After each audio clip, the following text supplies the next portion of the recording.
ચાલો આજે વોલીબોલ કોર્ટને એકદમ અંદરથી સમજીએ. આ કોઈ ખાલી મેદાન નથી હો. આ તો નિયમો, સ્ટ્રેટેજી અને જબરદસ્ત એક્શનનું એક આખું ક્ષેત્ર છે. તો ચાલો આપણે સાથે મળીને એને બનાવીએ એકદમ પાયાથી. દરેક લાઇન, દરેક ઝોન બધું જ સમજીશું. તો સવાલ એ જ છે કે આખરે એક પ્રોફેશનલ વોલીબોલ કોર્ટ બને છે કઈ રીતે? એવું તો શું છે એના માપમાં, એની લાઇનોમાં જે એને પરફેક્ટ બનાવે છે?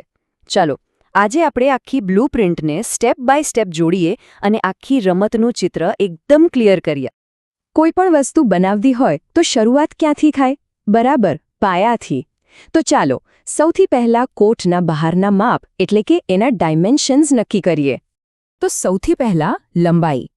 એક છેડાથી બીજા છેડા સુધી. વોલીબોલ કોર્ટ હોય છે પૂરા 18 મીટર લાંબી. હવે આ જે 18 મીટરનું અંતર છે ને એ જ ખેલાડીઓની સ્પીડ અને સ્ટેમિનાનો સાચો ટેસ્ટ લે છે. અને પહોળાઈ કેટલી? લંબાઈથી બરાબર અડધી એટલે કે 9 મીટર. તો થઈ ગયું ને, આપણી પાસે 18 બાય 9 મીટરનો એક પરફેક્ટ લંબચોરસ પ્લેઇંગ એરિયા તૈયાર છે. હવે આગળ શું? આ લંબચોરસને બરાબર વચ્ચેથી આપણે વહેંચી દઈએ. એટલે શું થયું?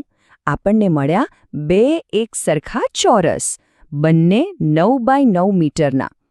એક આ ટીમ માટે, બીજો સામેની ટીમ માટે. ચાલો, આપણો બેઝ તૈયાર છે. હવે વારો છે એ લાઇન્સ દોરવાનો જે આખી ગેમને ડિફાઇન કરે છે, એને એક આકાર આપે છે. સૌથી પહેલી અને સૌથી મુખ્ય લાઇન, સેન્ટર લાઇન. આ લાઇન તમે જુઓ નેટની બરાબર નીચેથી પસાર થાય છે.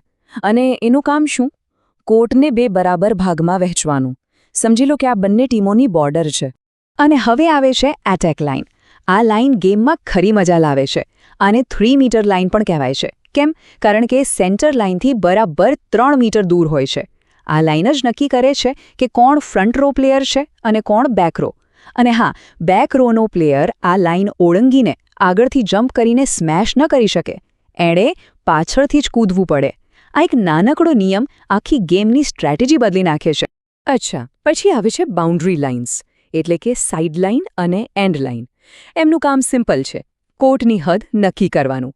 અને એક મજાની વાત કહું, કોર્ટ પર જેટલી પણ લાઇનો છે ને, બધીની પહોળાઈ એક સરખી જ હોય છે. કેટલી? 5 સેન્ટીમીટર. ઓકે, તો લાઇનોનું કામ પત્યું. હવે જરા ઝોન્સ પર નજર કરીએ. એવા વિસ્તારો જ્યાં ગેમનું મેઇન એક્શન થાય છે. પહેલો છે ફ્રી ઝોન. આ શું છે? જે કોર્ટની બાઉન્ડ્રી લાઇન્સ છે ને એની બહારની ખાલી જગ્યા. આ જગ્યા હોવી બહુ જ જરૂરી છે. કેમ? કારણ કે જ્યારે પ્લેયર્સ ડાઇવ મારીને બોલ બચાવવા જાય ત્યારે એમને પૂરતી સ્પેસ મળે.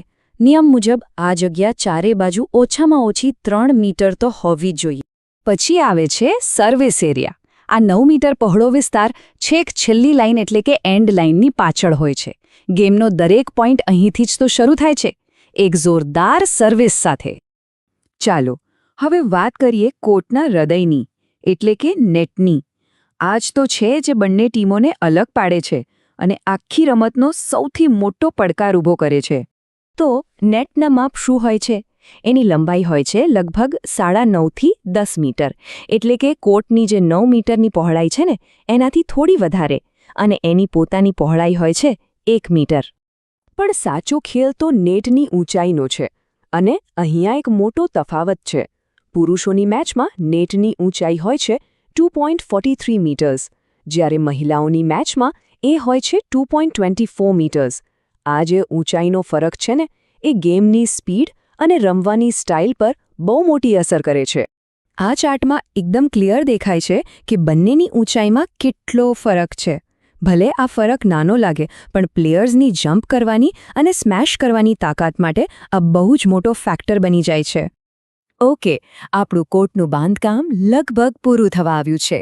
હવે છેલ્લી અને બહુ જ મહત્વની વાત, સપાટી એટલે કે પ્લેઇંગ સરફેસ. વોલીબોલની મજા એ છે કે એ અલગ અલગ સપાટી પર રમાય છે. બીચ પર રેતીમાં રમાય, ઇન્ડોર સ્ટેડિયમમાં લાકડાના ફ્લોર પર કે પછી સિન્થેટિક ફ્લોર પર પણ. અને દરેક સપાટી પર બોલનો બાઉન્સ અને પ્લેયર્સની મૂવમેન્ટ અલગ જ હોય છે.